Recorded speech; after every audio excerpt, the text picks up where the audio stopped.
Bem-vindos ao Portugal Sub-30, o podcast da Juventude Social Democrata.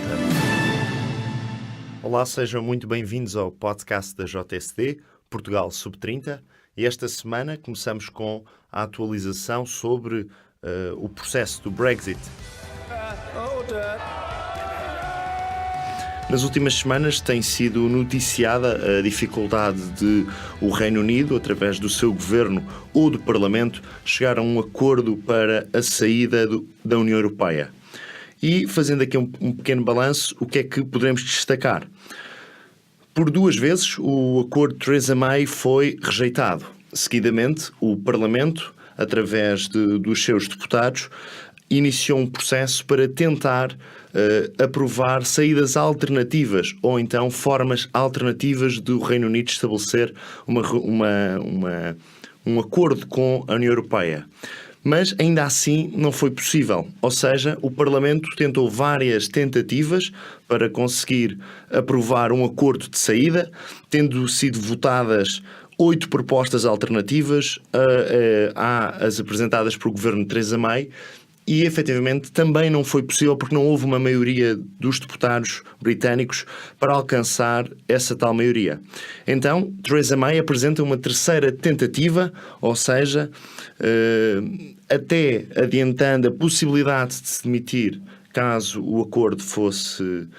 aprovado, mas por uma terceira vez o acordo de Theresa May volta a ser chumbado e, portanto, o Reino Unido continua num impasse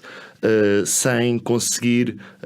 seja por via do Governo, seja por via da Câmara dos Comuns, sair da União Europeia. E, atualmente, como é que está o processo? Podemos dizer que, após a fase May 1, May 2, após a fase do Parlamento em entrar em jogo com uma tentativa de aprovar cenários alternativos, após o cenário May 3, ou seja, com a tentativa do governo britânico alcançar um acordo, sendo necessariamente o mesmo aprovado no Parlamento, Theresa May tenta agora negociar com Jeremy Corbyn, o líder da oposição do Partido Trabalhista, um acordo de possível saída que tem sido bastante criticada por os membros do Partido Conservador, que veem com algum receio a possibilidade de Theresa May negociar um acordo com o líder trabalhista Jeremy Corbyn. E, portanto, nesta fase, ou seja, em que andamos entre negociações governo, negociações no Parlamento, negociações entre o governo e o principal partido da oposição, continuamos com um impasse, é aquilo que se destaca, e as últimas notas que, obviamente, são relevantes é de que May reunirá dia 9 de abril com Merkel e com o presidente francês Emmanuel Macron, no sentido de estabelecer um acordo ou preparar a cimeira europeia que se realizará dia 10 de abril, ou seja, o Conselho Europeu dia 10 de abril decidirá novamente sobre um possível adiamento do Brexit e Theresa May terá, antes disso, conversas bilaterais com Merkel e Macron para estender o prazo. Há aqui, obviamente, uma questão que é de destacar, que é a possibilidade de, se o Reino Unido não sair da União Europeia até à data da realização das eleições europeias, provavelmente o Reino Unido terá também de eleger representantes ao Parlamento Europeu, o que dá a toda esta situação um caráter bastante caricato, se tivermos em conta que já passaram 3 anos, sensivelmente, desde a eleição, desde o referendo que decidiu a saída do Reino Unido da União Europeia. E para terminar sobre o assunto Brexit, penso que é relevante acrescentar aqui algumas notas. Na semana passada, dia 5 e 6 de abril, foram emitidos passaportes de cidadãos britânicos, os primeiros passaportes a serem emitidos sem o logo ou sem a frase a dizer União Europeia, o que gerou alguma celeuma, e nesse sentido o que se poderá ter em conta é a justificação que o governo britânico deu, que se trata de eliminar o resto de passaportes com capa Bordeaux, ou seja, o Bordeaux que os passaportes britânicos têm, representando também a uniformização dos passaportes a nível europeu, tendo em conta que no final do ano o Reino Unido voltará, em princípio, a ter os passaportes antigos, ou seja, anteriores à adesão à União Europeia, e estes passaportes bordeaux sem o símbolo da União Europeia já causaram alguma celeuma porque efetivamente o Reino Unido ainda não saiu da União Europeia. Última nota ainda relacionadamente com este tema é de que em Portugal, e este é um tema que penso que interessa, Portugal está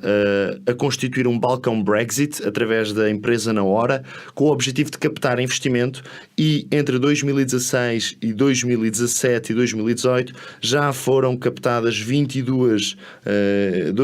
projetos de empresas que totalizam cerca de 500 milhões de euros. E, portanto, sobre o Brexit, estas são as novidades que o podcast da JST gostaria de dar. O primeiro objetivo será, obviamente, modernizar as regras de direitos de autor, que não são atualizadas desde 2001, ou seja, têm quase 20 anos, e, portanto, desde essa altura muita coisa mudou, a internet popularizou-se e, efetivamente, é hoje um mercado global com milhares de milhões de pessoas em todo o mundo a utilizar a internet numa base diária. Em segundo lugar, visa também esta alteração uniformizar as leis de direitos de autor entre os vários Estados-membros, no sentido de criar regulação europeia, porque se tivermos também em consideração estas plataformas que funcionam à escala mundial, será sempre difícil a cada Estado-membro ter a sua própria regulação e, portanto, aqui o papel da uniformização da legislação sobre os direitos de autor é extremamente importante. Em terceiro lugar, esta lei visa também reforçar a responsabilidade das grandes plataformas sobre o conteúdo que é carregado pelos utilizadores e que acaba muitas vezes por ser monetizado por essas próprias empresas, mas que não se desloca nenhum fluxo, nem nenhuma retribuição, nem existe nenhuma monetização para os titulares dos direitos de autores face ao seu trabalho que é produzido e depois replicado. E por fim, um quarto objetivo, esta diretiva procura dar poder aos publishers para que negociem uma partilha de receitas mais justa com as plataformas agregadoras de notícias. Portanto, para resumir, atualizar regras de direitos de autor, uniformizar leis de direitos de autor a nível europeu, reforçar a responsabilidade das grandes plataformas sobre o conteúdo que é carregado pelos utilizadores e, por fim, dar mais poder aos publishers para que negociem uma partilha mais justa das suas receitas enquanto publicadores de conteúdos e as plataformas que agregam esses conteúdos. Há uma série de temas que, a propósito deste assunto, ficaram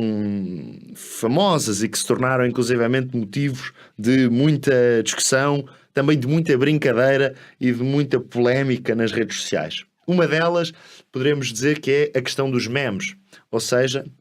houve alguns célebres youtubers e influencers digitais que imediatamente vieram dizer que então os memes, que são formas de comunicação que todos nós conhecemos e que todos nós utilizamos com amigos, com familiares, com os nossos conhecidos, dizia-se que os memes seriam proibidos. E, portanto, alguns críticos argumentaram que a lei iria tornar ilegais esses memes. Mas não, até ver, os memes estão salvaguardados e ficam até mais protegidos, de acordo com aquilo que é a redação da legislação aprovada, porque a diretiva vai obrigar todos os Estados-membros da União Europeia a transporem para a legislação nacional a salvaguarda do uso gratuito destes conteúdos, desde que sejam destinados para fins humorísticos e satirísticos. Há, obviamente, aqui questões que estão ainda, de alguma forma, para a posterior regulamentação, e tem sido muito discutido a possibilidade da liberdade da internet ficar limitada. Ou seja, o que se pode hoje concluir é que esse não é o objetivo da legislação, não existe da parte do legislador e, portanto, das instâncias europeias o objetivo de limitar a internet, mas ainda continuam a existir algumas dúvidas se poderá ou não existir uma limitação do uso da internet por parte, seja das plataformas, seja por parte dos utilizadores comuns. As grandes plataformas tecnológicas, como por exemplo o YouTube, serão obrigados a estabelecer acordos de licenciamento e a obter autorização dos autores para utilizar trabalhos protegidos por direitos de terceiros. Por exemplo, o YouTube pode vir a estabelecer como a produtora de música a forma como as royalties são distribuídas caso um utilizador carregue para a plataforma um conteúdo protegido. Mas o YouTube vai ter de garantir que empenhe o máximo de esforço, aqui entre aspas, o máximo de esforço para obter licenças e a apagar conteúdo não autorizado, bem como garantir que esse conteúdo não volta a ser disponibilizado mais tarde na plataforma. E, portanto, existe aqui alguns receios que plataformas como o YouTube e o Facebook poderão assim apertar o controle sobre aquilo que é publicado de forma a evitar processos judiciais e aí sim há quem tenha muitas dúvidas e que refira que poderá estar aqui a possibilidade de limitar a nossa liberdade de expressão com as plataformas a bloquear conteúdo que pudessem vir a gerar problemas. Existem também outros temas relacionados com a possibilidade dos jornais virem a beneficiar desta medida. Atualmente sabemos que existe uma crise no jornalismo e nos modelos de negócio associados aos mídia e, para vos dar um exemplo, imaginem, por exemplo, o Facebook beneficia hoje de conteúdo que é partilhado pelos jornais, mas pouco ou nada paga por ele. Os jornais limitam-se a partilhar as notícias e os utilizadores entram nas notícias que lhes são disponibilizadas no Facebook, mas não existe aqui uma forma de compensar diretamente os direitos de quem produz as notícias. Portanto, neste caso, as empresas de mídia, e portanto podemos dizer que quase que é mais beneficiado por estar a existir partilha de notícias no Facebook, é o Facebook e não tanto as empresas de mídia, neste caso os jornais. A nova diretiva visa também dar mais poder aos publishers e, portanto, jornais, para negociarem as formas de remuneração mais justa dos conteúdos. Há ainda uma questão relativamente ao facto de se vai ser proibido partilhar notícias ou outros artigos assim que esta legislação seja aprovada. Não, de maneira nenhuma, vai continuar a ser permitido partilhar artigos nas redes sociais e fazer hiperligações para outros sites, como existe e como acontece atualmente. As plataformas de maior dimensão, como por exemplo o Google News, vão passar a estar obrigadas a ter mais cuidado no que toca ao uso de pequenos certos de notícias, vão passar a ser mais curtos para não violar os direitos de autor das empresas de jornalismo. E poderemos tentar perceber então quem é que é mais prejudicado. Em teoria, as grandes plataformas, evidentemente. O Google e o Facebook, porque a nova diretiva tem o potencial para resultar em perdas de receitas nestas empresas, que terão mais responsabilidade, portanto, será exigido mais trabalho e maior escrutínio por parte destas empresas para escrutinar e para garantir que a diretiva é efetivamente cumprida. E, por fim, quais os próximos passos? Aprovada agora no Parlamento Europeu, a nova Diretiva de Direitos de Autores ainda tem de merecer a aprovação final do Conselho da União Europeia e ser publicada no Jornal Oficial da União Europeia. Após essa publicação, os Estados-membros terão 24 meses para transpor a nova legislação, ou seja, as alterações só estarão efetivamente em vigor de cerca daqui a 2 anos. Portanto, até lá ainda acreditamos que muita tinta irá correr sobre este assunto. Entretanto, e depois de fazermos esta atualização sobre o Brexit e sobre o célebre e polémico também artigo 13, vamos agora no podcast da JST refletir um pouco e conversar um pouco sobre a realidade nacional e efetivamente há um tema que continua a dominar a agenda política. Poderemos dizer que é um tema familiar, porque, ao fim e ao cabo, continuamos a falar do Partido Socialista e dos excessivos e numerosos casos de relações familiares entre as pessoas que compõem e constituem o governo de António Costa. há relatos de dezenas de ligações familiares entre membros de gabinetes, entre titulares, e portanto, ou seja, entre secretários de Estado, entre ministros, e efetivamente é um tema que tem vindo a marcar a agenda e que tem vindo a ser bastante discutido por parte da sociedade portuguesa, porque é um tema que efetivamente tem vindo a chocar a sociedade, porque revela, enfim ao cabo, uma tendência do Partido Socialista de garantir e concentrar no mesmo governo um conjunto de pessoas da mesma família. Portanto, daqui poderemos dizer que é uma grande festa em família o atual governo português. É quase como que a ceia de Natal, este governo português, e recentemente já houve desenvolvimentos relativamente à demissão de um secretário de Estado que tinha anteriormente nomeado um primo para um gabinete ministerial e, portanto, efetivamente, este não é um caso em que o governo esteja a sair muito bem e não está a dignificar o país com esta atitude de nomear as famílias uns dos outros, todos para o mesmo governo. Em particular porque vão-se também multiplicando as reações internacionais a este caso. Depois do El País, depois do ABC em Espanha, o Politico ou o New York Times já fizeram notícias sobre algo que, na nossa opinião, também não orgulha em nada o país no exterior, dando a sensação de um país pequeno, onde os pequenos interesses, onde o nepotismo, onde o favorecimento e onde uma estrutura quase endogâmica, em que todos são familiares uns dos outros, estão no mesmo governo. E, portanto, este é um caso, sinceramente, que está a manchar também a credibilidade do país no exterior, porque em nada Portugal está bem visto quando vemos que cerca de 40 ou 50 pessoas são todas familiares umas das outras, em diferentes graus e amplitudes, mas que estão todas no mesmo governo a decidir o futuro do nosso país. E, portanto, este tema continua a merecer a nossa máxima atenção, mas também uma forte censura por aquilo que tem vindo a ser o comportamento desta grande família socialista.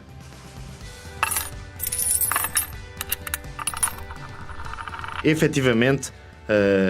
o país está para lá da família socialista que nos governa e nos últimos dias, desde que saíram os dados do Instituto Nacional de Estatística sobre as contas de 2018, tem sido evidente que a carga fiscal portuguesa atingiu um máximo em 2018. Este indicador é medido desde 95 e desde 95 que famílias e empresas não pagavam tantos impostos como pagaram no ano de 2018. Em 2017, a carga fiscal representou 34,7% do PIB. Em 2018, aumentou para 35,4% do PIB. Ou seja, isto representa um aumento, ou seja, representa que as famílias e as empresas estão a entregar mais dinheiro ao Estado para sustentar a máquina estatal e também para que o Ministro das Finanças, o nosso CR7 das Finanças, Mário Centeno, possa apresentar os brilharetes que diz conseguir.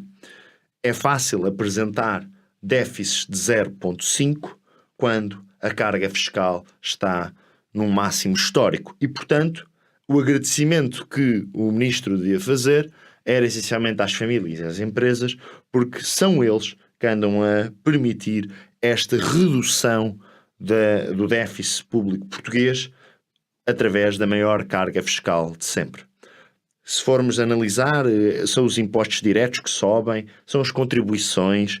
é o IRC, é o imposto sobre os veículos, é o imposto sobre os combustíveis, ou seja, toda a receita destes impostos sobe, quase que dizendo que Portugal vive hoje um garrote fiscal sobre a liderança de Mário Centeno e de António Costa.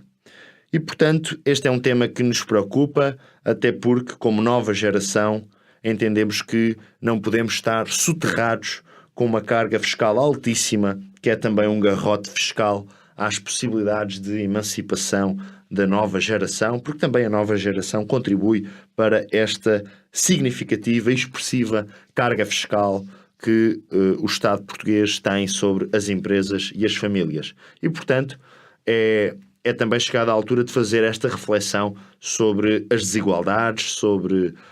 o papel que os impostos têm, sobre a justiça social associada a estes impostos e sobre também se o governo, com uma carga fiscal tão alta, não deveria estar a ter melhores resultados do que aqueles que consegue e se gaba tanto de conseguir ao nível do déficit público. Fica também esta reflexão da parte do podcast da JSD.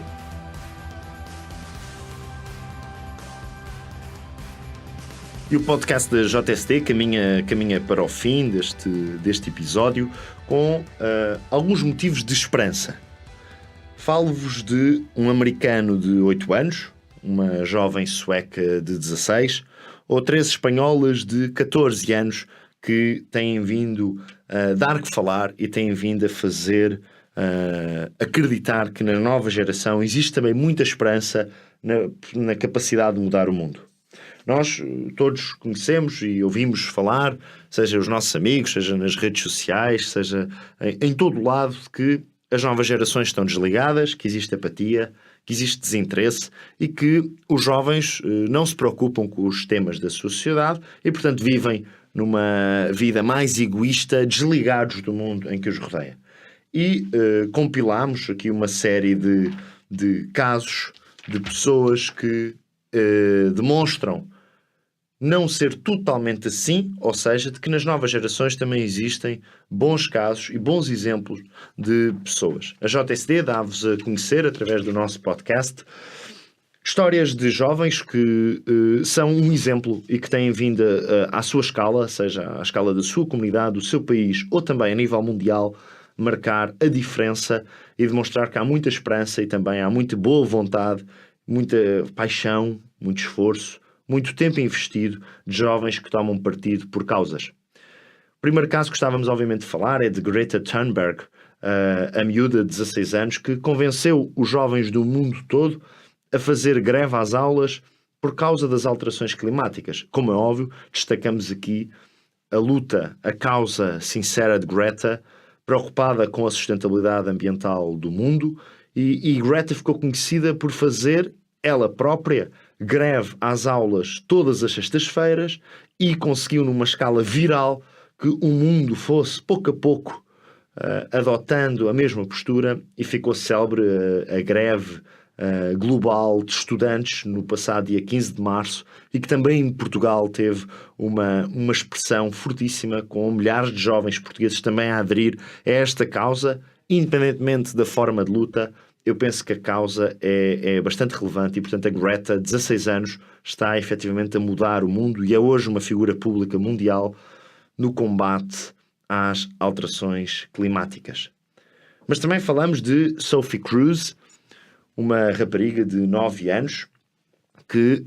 aproveitou a visita do Papa aos Estados Unidos em 2015 para falar de um tema importante para ela,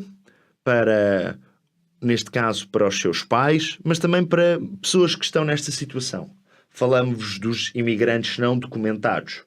Na carta entregue por Sophie ao Papa Francisco, Sophie diz: quero dizer-lhe que meu coração está triste porque temo que um dia os serviços de imigração dos Estados Unidos expulsem os meus pais. Na altura, ainda com Barack Obama como presidente americano, Sophie foi recebida na Casa Branca e desde então tem continuado a sua luta pelos direitos das crianças imigrantes e das famílias imigrantes, em particular dos imigrantes não documentados. É também um caso de extrema comoção e até de ficarmos comovidos com este caso. O caso seguinte: Emma Gonzalez, 19 anos, foi sobrevivente do tiroteio na escola secundária de Parkland, na Flórida, em fevereiro de 2018. Emma sobreviveu a um ataque de um atirador porque se escondeu num armário da sua escola e, desde então, após passado o período de choque, tem-se destacado na luta contra a violência através das armas e por uma lei mais restritiva nos Estados Unidos para a posse de armas. Emma tem publicado artigos em vários mídias nacionais e até já foi convidada para o programa de Ellen DeGeneres Show. E, portanto, Emma também é aqui um caso de alguém bastante novo, mas com uma forte sensibilidade social de melhorar também a sua comunidade. Recentemente, fomos confrontados, e este é o quarto exemplo de um jovem que está também a causar sensação e a ser um exemplo a nível mundial. Fomos confrontados com os terríveis atentados da Nova Zelândia que mataram 50 pessoas em 2 mesquitas. E a partir deste assunto surgiu uma história bastante interessante que tem como protagonista principal um jovem australiano de 17 anos. A história é, ao fim e ao cabo, um pouco caricata, porque na reação ao atentado que matou estas pessoas na Nova Zelândia, um senador australiano reagiu afirmando que as vítimas do atentado costumam ser normalmente os responsáveis de outros atentados. Após estas declarações, polémicas evidentemente, um jovem, Will Connolly, ao ouvir o senador, atirou-lhe um ovo, ou seja, uma manifestação de jovem contra este senador, e que foi imediatamente imobilizado e até agredido, tendo ficado no chão como resposta ao seu atirar do ovo. Ora, o vídeo do jovem a atirar o ovo ao senador tornou-se viral com a hashtag Eggboy, dando origem a uma petição a nível mundial para fundraising dos custos legais que Will possa vir a enfrentar pelo ato que cometeu, mas o mais relevante ainda da história é de que, se excluirmos este incidente entre Will Connolly e o senador, existe hoje uma onda de apoio a Will, mas mais do que a Will, há vontade de Will de que as verbas que sejam recolhidas a nível mundial sejam totalmente disponibilizadas às famílias do atentado das 2 mesquitas. E, portanto, aqui de uma história caricata, com contornos bastante polémicos, surge um excelente exemplo de como, a nível mundial, poderemos também ter esta possibilidade de mobilizar jovens para uma causa muito nobre, como é a de ajudar as vítimas de atentados terroristas. O quinto caso que o podcast da JST vos traz é o caso de Ethan Lindenberger, 18 anos. É um tema que também tem vindo a ser, em parte, discutido em Portugal, o tema da vacinação e da vacinação obrigatória. E então, a história de Ethan é muito interessante, porque aos 18 anos, Ethan recebeu as vacinas que os pais sempre lhe negaram e tornou-se ele próprio também um símbolo da vacinação. O jovem lutou contra anos os argumentos da mãe e dos pais que acreditavam nos mitos que associam as vacinas a casos de autismo. E, portanto, assim que fez a maioridade, resolveu receber a vacinação que lhe foi negada durante toda a sua idade de criança e de adolescente, transformando-se num exemplo. Ethan fez um post na rede social Reddit, na qual solicitava ajuda para se vacinar. Ele conseguiu-se vacinar e, posteriormente, tornou-se viral, porque serviu como veículo para que muitos outros jovens procurem informações sobre vacinas, nomeadamente onde, quais e até que idade se podem vacinar. E, portanto, Ethan tem sido um exemplo da luta pela vacinação e também pelo direito das crianças à vacinação. E para terminar, o último exemplo que gostávamos de dar sobre estes jovens que mudam o mundo, falamos de Daniela, Mariona e Candela, 3 jovens espanholas, catalãs de Barcelona, de 14 anos, que angariaram 2 milhões de euros através da venda de pulseiras para a luta contra o cancro. Este caso começou em 2013, quando Candela foi diagnosticada com leucemia, aos 8 anos. No hospital aprendeu a fazer pulseiras, ensinou as suas amigas Daniela e Mariona e começaram as 3 a vender as pulseiras para que, no futuro, 100% das crianças que sofram de cancro possam vencer a doença. Até ao momento têm cerca de 2 milhões de euros angariados e em 2017 foram inclusivamente premiadas pelo mérito desta iniciativa pela Unicef. São jovens e adolescentes como estes 8 exemplos: Greta, Sophie, Emma, Will, Ethan,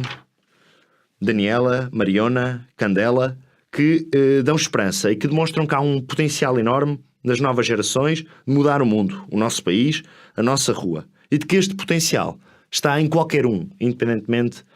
da classe, independentemente do sítio do mundo, independentemente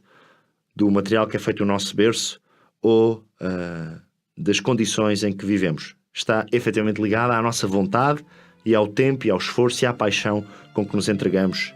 às causas. Obrigado por ter acompanhado mais um podcast da JSD Portugal Sub-30.